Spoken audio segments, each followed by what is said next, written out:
and welcome to the Double Fall Podcast. Today marks the start of the third round of Indian Wells. Little sorry that we haven't been able to cover it up to this point. It's been a little bit of a long, crazy busy week for us, but third round matches are starting to heat up. Let's get into our predictions for everything. First match of the day. I don't think there's going to be many breaks in this one. Talon Griekspoor just took down numbered 1 seed Zverev. One of the worst starts of the season that you could ever imagine for Sasha. Talon capitalizes on that chance, beats the number 1 seed. Now he's got a tough test in GMP. Who do you lean in this one, Coach Jeremy? Yeah, it's such a tough one, actually, because you'd want to pick Griekspoor, considering you just took out the, right now available number one in the world for the next, you know, two months and 3 weeks, unless Alcaraz takes his spot, it looks like Alcaraz is going to overtake him pretty soon, considering Zverev had, early exit in his last tournament, second round exit here after getting a bye, obviously. So no wins in a little bit for Sasha. We're a Who are we going GMP with? we're a GMP pod, but Yeah, we want GMP to win for sure. It's just I feel like Griekspoor is due a little bit, and yes, he just upset number one in the world technically. but it's not But just that. It's not just that one result. He also beat Medvedev. He beat Ugo and Bear recently. He lost to Tsitsipas, but Tsitsipas might be one of the best players in the world right now. Griekspoor, this is like a culmination, I feel like, of his recent results where I think he's such a solid player. was that I all don't this year? Yeah, that was so recent because Wow. I didn't think there was going to be a little bit of recency bias with Griekspoor because we've seen him a lot more recently than GMP leading up to this tournament. But yeah, in Dubai, he beat Medvedev in 3. He beat Ugo and Bear in 3. Lost to Tsitsipas, and then we also saw him recently in Qatar. He went 3, a very tight 3 with Berrettini, who's very in form. Right. And we'll get into that one later with Stefanos. That's the best match on the card. But yeah, I think as much as I want to pick Gio here, I think his serve is a little bit better than Griekspoor. But I think when it comes down into points longer than 1 to 2 shots, you have to give the edge to Talon. Shot making is going to make him very difficult to break. And I don't think GMP will give up a break, but in a breaker, I think Talon gets the higher edge on like the second service points, where if they get into like 3 to 4 shot rallies, you gotta favor Talon in those. Yeah, I mean, you have to think, even with the serve bots, what does it come down to sometimes? If it's a pressure point, we're so used to seeing Hurkacz, or back in the day we'd watch Isner, or now Opelka, GMP, all these serve bots. But it's like, hey, if it's 15-40 and they miss their first serve, then the guy gets to look at a second serve. As great of a second serve as it is, it's like, if all you have to do is put the ball back in play, and then your chance of winning that rally go up so exponentially, it has Yeah, to pay off eventually. But I don't want to necessarily categorize GMP into that grouping so much, because I think he has a lot of game to back yeah, it up. But gotta go Talon for yeah. me here tomorrow. I'd be shocked, Un- because it's not. I don't think it was Zverev really playing. And this is what I've referenced before, that Zverev. It's not that he's gonna go out and play poorly, but he has the game that he has the ability to open the door for his opponent to take it to him. Meanwhile, Alcaraz and Sinner, don't really do that. And Medvedev has the same flaw that all the time he hits balls that can be attackable for anyone inside the top 200, let's say. Yeah, And serves so athletic and he serves so great, but like, you know, a guy like Griekspoor who was able to pounce on him, and GMP. I mean, this is really, when I saw this matchup, I thought great opportunity for both players because definitely. they're in the same echelon of the sport right now. And Griekspoor, I would say that he is, more successful than GMP, but I'd kind of be lying, like, because Griekspoor, I don't know, maybe he's won a tournament at some point, but I would be surprised to hear that he has, because I feel like Nah, he has. he's never quite like. He was a late bloomer. He's like he's older now. He's 28 years old now. Mhm. He found success later in his career. I think Gio for sure has way. I think like Griekspoor has probably reached his peak potential, where Gio, the sky is still yet to be determined for like how good That's what he's I'm going to saying. be. That's what I'm saying. So a match like this, it's like, why not GMP? Yeah, But like, I so think obviously another the favorite should be Griekspoor. he is. For so many reasons. Like, he just took Zverev out in the last round. He's so much more battle tested and has seemingly a lot more, of the intangibles on his side, and it's a slower court at Indian Wells. But, GMP could very easily pull this one out, but I am gonna pick Griekspoor, I don't. regardless of all that. I think Griekspoor wins. I give him the edge. The only concern that I really have for him is like the physical and mental fatigue. The mental fatigue after like trying to overcome that massive win against Zverev, trying to follow that up, and then also the physical fatigue of him playing long run in Dubai before this, the travel coming into this, the if GMP proves to be unbreakable, if Griekspoor isn't 100% physically, if he's not there, completely locked in, playing carefree tennis, like give me Gio plus 1.5 games. I'm gonna bet that. I think like if Griekspoor shows up and plays his best tennis, he wins this. There's the percentage wise of like just barring like GMP not having a good day, like Griekspoor wins the match the majority of the time, but definitely capable that Gio can pull this off. Let's get into the next one. This is actually a very interesting matchup as well. Tommy Paul, the American hero, Captain America, versus the Brit Cam Norrie. Dude, these rallies are going to be like 20 plus shots every single point. Yeah, Norrie's balling. He's He balling has. right now. He He's is got something playing to top prove. 15 tennis. That Yeah, might be a little high. 20. Top 15, top 20 tennis. Yeah, Seriously. He agree. Top seriously 20, is. yeah. Yeah. I'm taking him over a lot of guys right now. But Tommy Paul, TP, though, TMG. yeah, TP's, and good opportunity. If Norrie beats him, he's like, yeah, I made Turin for a reason that 1 year. True. And I mean, like, he's in dire need of a huge, like, result to boost his rankings. He's done well to get up into this point, but these courts, like, this is where a tournament Tommy should thrive. In America, you have the home crowd. You're going to be on the big stadium courts leading up to get practice going into those big matches. And like these slower conditions, Tommy's like one of the best athletes on tour, a super consistent player. Like he's not going to beat himself. And him and Demon, I love those two guys like on these slow hard courts especially because they're just not going to beat themselves and draw out errors eventually from their opponents.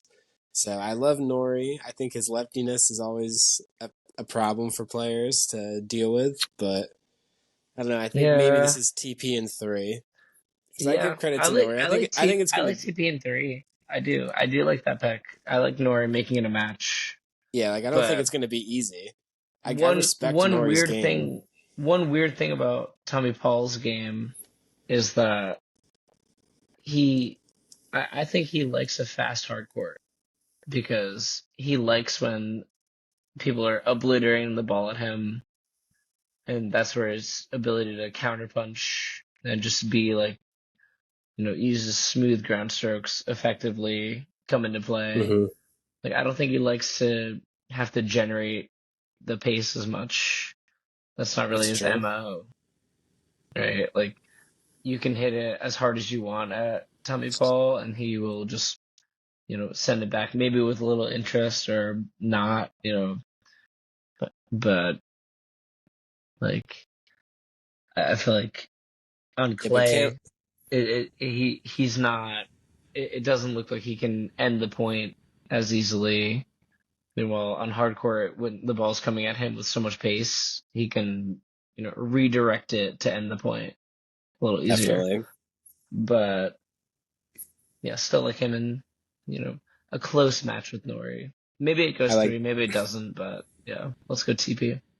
I mean, Norrie took out Lehechka in three the round before. That is a very solid It's a win. good win. I think if we looked at the same round, Lehechka versus Tommy Paul, I think we would be like praising Lehechka having a chance here, and Norrie took him out. So he's close to that level. I think he's going to prove that, even if he Hmm. doesn't win this match, if he can be very close with Tommy, he's going to prove that he's going to be a name to be reckoned with, and he's going to be up in his ranking because throughout the year, because his tennis is above where he's at right now. Like, look out, Arthur Feast. Cam Norrie's coming through. We'll That'd get be a to pick Arthur 'em. Feast That'd be a later. pick 'em. Arthur Feast is looking dangerous.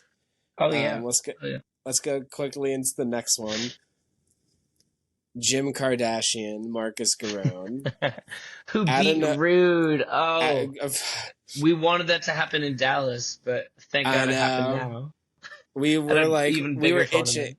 We were itching to pick Giron over Rude in Dallas, and then he pulled out before they played and robbed us of like an all-time first-round matchup.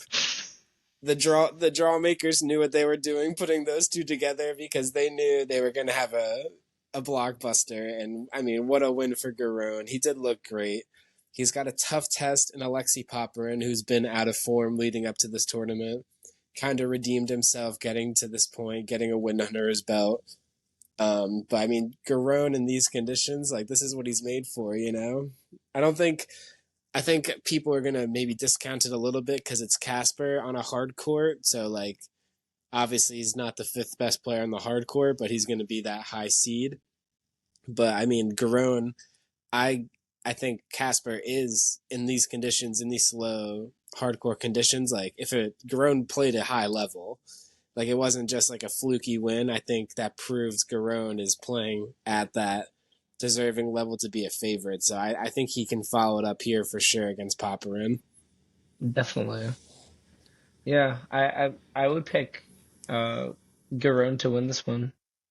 I think he's just gonna be like, why not now? Popyrin's gonna be facing the pressure of not, feeling like he should be pushing the top 20, but instead he's, you know, in danger of dropping out of the top 30. Definitely a And big match for him. yeah, like if Popyrin doesn't play his cards right before, you know, like April, May, he could be out of the seeds, like, out of the top 32, Yeah, because he definitely. really has not put it together so far this year.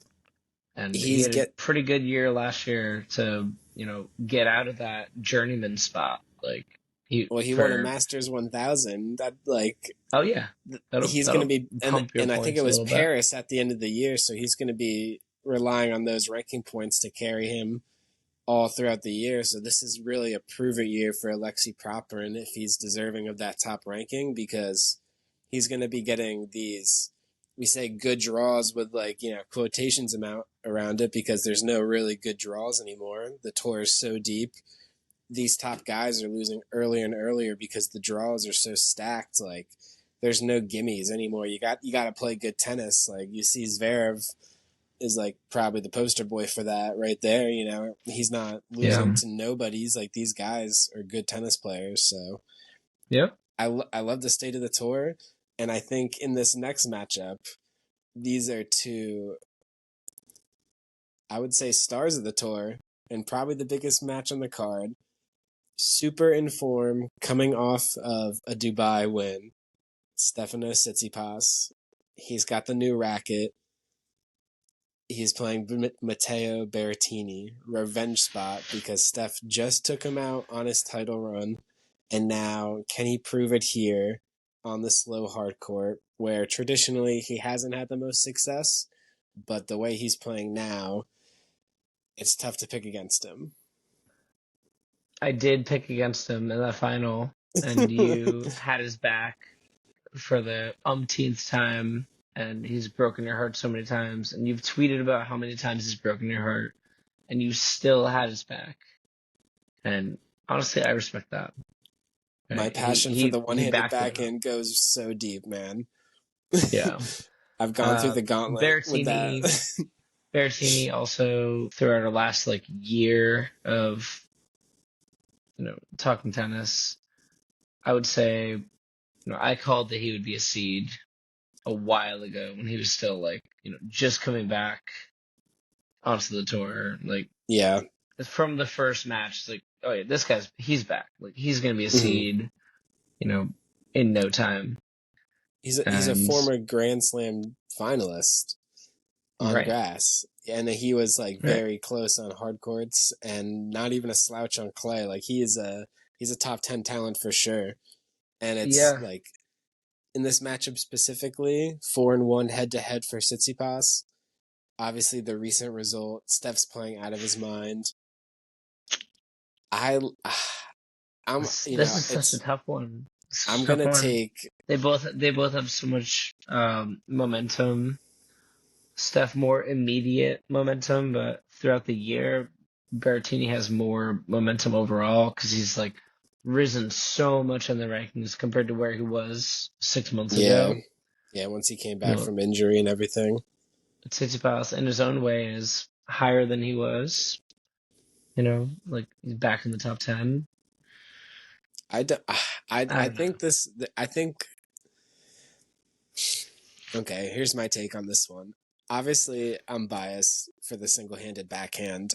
I think if Steph is playing his best tennis, and he could be an absolute top 5 player, star of the game. So my heart wants him to win. I think in this spot specifically, I think it's going to go 3 sets. I think you take the value in this 50-50 matchup because Berrettini is fully capable of winning this. I think you take Berrettini plus 1.5 games because that gives you some flexibility. They're both probably going to hold at a high rate.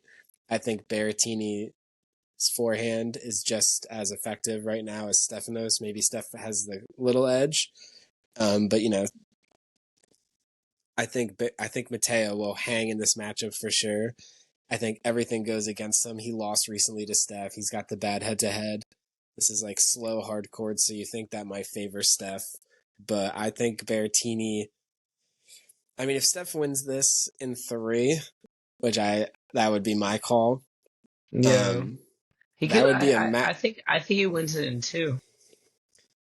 I do. As much as I respect how Berrettini's been playing, all signs lead to Tsitsipas getting this win, more easily than we thought. Yeah. I think that's very much in the cards here, and all these guys are so good, and anything could happen. But that just upon all of the variables that I see in this match, Berrettini, for a reason, I don't know why, it just seems like a faster court suits his game. He relies really heavily on that slice, and that gets nullified on a Indian Wells kind of hard court, and That's on true. clay and slower courts, he's his results have shown he's not as effective with that. Yeah, You know, that's a good point. I might not bet this it's one. not everything. I'm This saying is one of surface is not everything, but I think yeah, it's Tsitsipas is going to true. win it in straight sets. I think I want to pick Tsitsipas. I think probably the value play is Berrettini. And because I'm so conflicted, I'm probably not going to bet this and just enjoy it, because this is one of those matches like you don't want to ruin with having a side because the tennis is going to be that good. It's like It's Fonseca going to be a high versus quality Draper. match. Like Yeah, I that didn't was I didn't insane. I was That like was insane. you don't bet this kind of match because like you don't want to be in the spot where it's a tight match. You're like, well, Draper's the value play, but I want Fonseca to make it a match. You know, you just enjoy Draper how good the tennis is. absolutely brought it. And he Yeah. had to, because Mm-hmm. like he was put in really precarious situations and just came up with like insane shot making so Yeah. many His def. times at like really important moments. And I Fonseca was know. like, "Oh wow, okay." You know, like Yeah. it was a this is where I need to get to moment. You know, Definitely. as much as, you know, yeah, he beat Rublev. Draper right now is a like rising like players Yeah, he's added a lot of weapons to his arsenal. You know, Rublev, you kind of know what you're going to get, as we discussed. As good as he definitely. is, Draper's like, is he going to push top 5 at some point soon? Like, that's his crazy potential that Draper has right now. So, you know, Fonseca's still impressive showing. We know we're not even expecting. We know we're going to get huge things from him. Let's get into that one a little bit tomorrow when we go into Draper's matchup. Yeah. Um, but let's talk the next one. Another kind of blockbuster kind of names. Mm. Holger Rune versus Ugo Humbert. You would think Ugo traditionally has success on the faster hard courts. Pretty impressive, straightforward win against Kini Shikori. Still one of the purest ball strikers we have on tour. It's a Holger pick 'em. You know, it's a pick Holger 'em. Ugo is actually a favorite. I think that's Pick a 'em. little disrespectful to Holger. I think that's Hulk, another like Rune is so much better on slow courts than on Barris. I agree. I think that's like a recency bias with the results. I don't know if there's something going on with Holger, but I think if he plays close to his best tennis, he wins this matchup. Yeah, I'm going I'm a little Rune. surprised he's an underdog. Yeah, Hmm. maybe 3 sets. It's probably going to be competitive. Ugo can hang on this kind of surface, but Hmm. yeah, I think I definitely give the edge to Holger there. And then a couple interesting matchups to close. 3 more matches to go into. Daniil Medvedev versus Alex Michelson. Medvedev has had his gripes with these slow conditions before, even though it seems like he would just want to rally forever. But his matches might take like 2 to 3 hours to complete because every one of his return points goes for like 20 plus shots. Alex Michelson, I think, has the game to counter that, though. Do you think the young kid has a chance to pull the upset here? Because he's a little bit of a sizable dog at plus 240.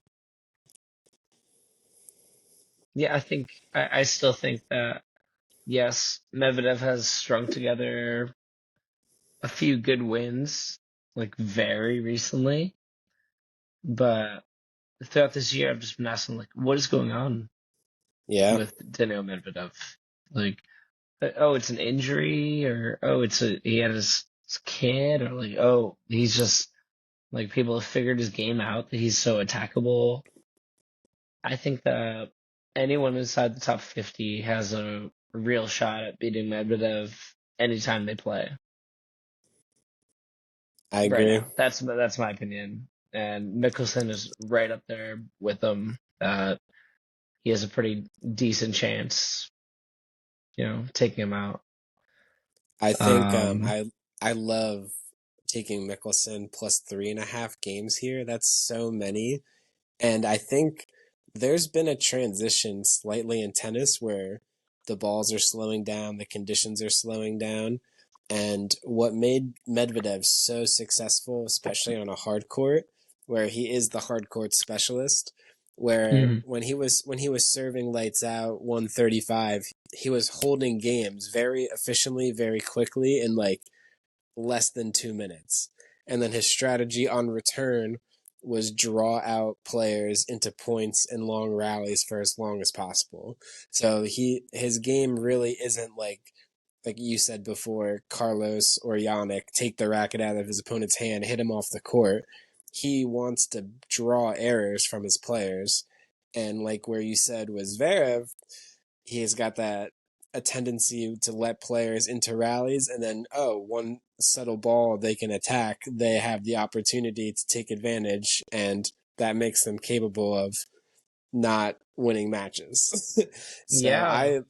I love Mickelson's chances here for sure. I think Daniil's playing better tennis, but I don't think he's playing at that level right now to be deserving as this big a favorite, because I definitely respect Mickelson's game here. Yeah. I mean, a lot of other people of similar ranking. I think that, okay, I'd probably go with Medvedev, right? Like, someone who's 40 in the world and not Alex Michelson. Yeah, I'd probably be like, probably Medvedev's got Yeah, him, he's a bigger name. But They yeah, might, Mickelson, he fantastic AO. Was really happy to see that from him, but we should get used to that because he can be, top 20 players, and as he gets, more and more experienced, I think he's going to start beating top 10 players, he's going and to be a it's only a threat. matter of time before he's pushing for the top of the American race. He's going to be up there with the Fritz, Paul, Shelton contingent, Korda right now battling Monfils, trying to reassert himself in front of Tiafoe, get back in that mix. Had a little bit of a down year last year, but Mickelson right now good is chance for 32 Mickelson. in the rankings. He's a seed at majors. Yeah, And he's 20 years old. He was just in the it's next gen insane. finals. It's insane. And The sky is the absolute limit, I think he's going to honestly. prove right now that he can hang with a guy like Medvedev, who's no slouch. He's top 10 for a reason for however long, like 5+ years. I love Mickelson's He was chances always at here. the top. He was always in the top tier of the top He's 10. he's That's the the difference. He only was always top Met 5. Like, Yeah, Medvedev's the only guy out of that Tsitsipas Zverev generation, Rublev, like all these guys that have been like top 20 their whole careers but never won a slam. Daniil's the only mm, one that has. I'm not disrespecting Daniil's pedigree, but recent form, I gotta give Mickelson a shot here, taking his mm, value as the underdog. And definitely. let's get into this next one, because this, Mm, I think, is going to be one of the best watches tomorrow. One of my favorites. We haven't been able to talk about him much this year because he's been dealing with a calf injury. Lorenzo Musetti takes on Arthur Fils. Out of form, Arthur, but he has looked dangerous so far. This match is going to be incredible. The point dynamic here, I can't wait. Yeah, I forgot about this one. I'm gonna be honest. I forgot. It's a pick 'em. It's so insane. It's This such an is insane matchup, especially at Indian Wells. Like the dynamics there. I guarantee Feast gonna Tennis Channel create that does not show college. this. Feast is gonna create that college tennis environment. Musetti's gonna, have that fiery Italian attitude. Jesus, dude. I Kind of lean I Fils. think I'm yeah, I think I'm gonna go Musetti. Yeah, He looked pretty good. You lean Feast, I'll lean Musetti. Yeah. But I was gonna pick him before you said Feast, I promise. Not I wasn't just trying to be contrarian. Yeah. I think Musetti has a really good chance to start. Like, I mean, Feast in the same way that, it seems like they could both be really good, like slower hard court / clay court players, but thing is, like, I love Musetti as a player. I think he might have like his just as a pure stroke.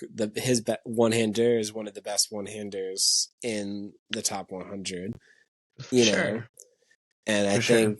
I think this probably goes 3 sets. Like, I think I That's lean Fees that's probably the safest bet of purely. all time. That Yeah, Musetti and Feast goes 3 sets at Indian I think Wells. Probably the safest bet of all let me time. see what the over games is, because I think even like if this is 22 and a half, Take like the that, over. yeah, you got to take the over for sure. Like unless Even if like, some guy is up 5-2, it could oh, very easily go to a tiebreaker. oh yeah, I'm Because taking the, it's gonna be Break City, yeah, in my exactly. opinion. I'd So be like, shocked if it wasn't Break City. whoever is losing is like going to go for more on return and take more risks, and then it's going to pay off because they're so even. Like, this one is going to be a tight 2 or 3 sets. Heart wants Musetti. Mine says Feast, just based off the eye test a little bit. Yeah, Um, Feast could definitely win it. and the physical I'm going concerns Musetti. for Musetti, because I'm not like, I haven't seen him in a while to know like Mm-hmm. how he's looking. But love him as a player. Give me him all day at Roland Garros, but I Mm. kind of I subtly lean Fees here, unfortunately. But I love the 3 sets. And let's get into the last matchup of the day: Francis Tiafoe versus Watsnuki.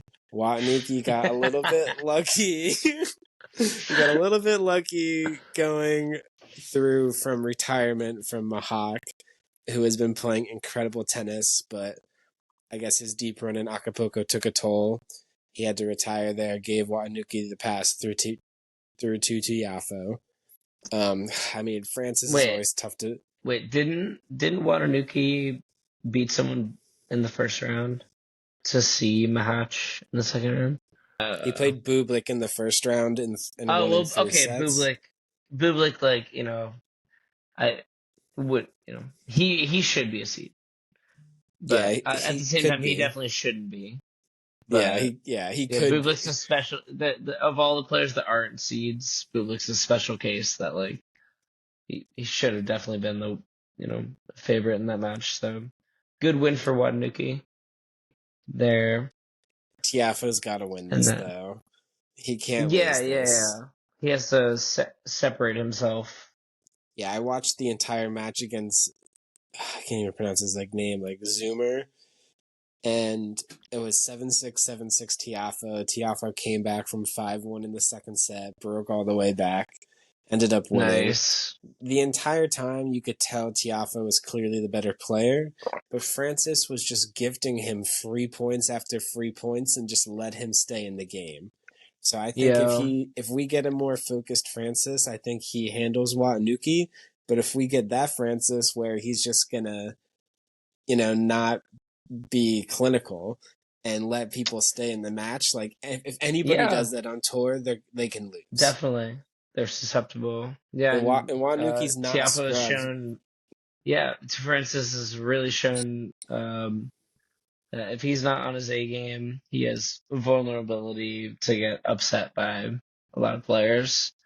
So hoping for Francis, but yeah, Watanuki, like you were saying, he's on the upswing. Definitely. He was not known by, he wasn't a common household name before last year, but he made himself a bit of a, oh yeah, I've heard of that guy. Like he's Yeah. had some decent wins, and now there's a good chance. Oh wow, he beat Tiafoe after he's backing it up like 3 solid wins in a row, right? De- Bublik, Mahach, and then Tiafoe. It's like, oh shit, that's no fluke anymore. Yeah, I don't I don't think I don't really give either of them, not a chance, but I just don't think either of them beat the winner of Griekspoor or GMP. I think like I give those guys a slight Tiafoe edge. could. I Tiafoe think could. Tiafoe could. Tiafoe could definitely. I give Tiafoe a Yeah. better chance, but If Tiafoe still has Tiafoe to get loses through. to Yeah, if Tiafoe loses to Wanuki, then Wanuki definitely loses to the winner of GMP and yeah, Griekspoor, in I my agree. opinion. He can't hold serve with those guys. Tiafoe can. Right. But Tiafoe could also lose to Watsnuki, so it's like It's so weird. Yeah, it's so crazy weird. dynamic how that all works, and nothing's a given. These guys are fighting for their careers. Like, there's a lot of money on the line. There's a lot of ranking points on the line. Yeah. These 1000s are heating up. It's going to be a great day of tennis tomorrow. We'll Mm-hmm. get back after it tomorrow, get tomorrow's matches as well, so stay tuned in for those. But Hell hopefully, yeah. we called a couple of these matches, and I cannot wait for some of these matchups because the third round, this is where the tennis starts getting really good. So, very much looking forward for tomorrow. Let's get it. Dude, real Definitely. quick. Is Shapo gonna take out Carlitos? If he beats Is Carlitos, man, we're gonna do like an emergency pod for like an hour on it. for sure. Where like Shapo is 100% back. But that's the thing, though, is Alcaraz is the number one player to win this. And we talked about how every single player in the world is playing this. Like, Yeah. besides Sinner, because he's out. But if you're like 29 in the world, then you're the 28 seed here. Yeah, Like, that's literally crazy. throughout all the top 33 players in the world, they're all playing. Yeah.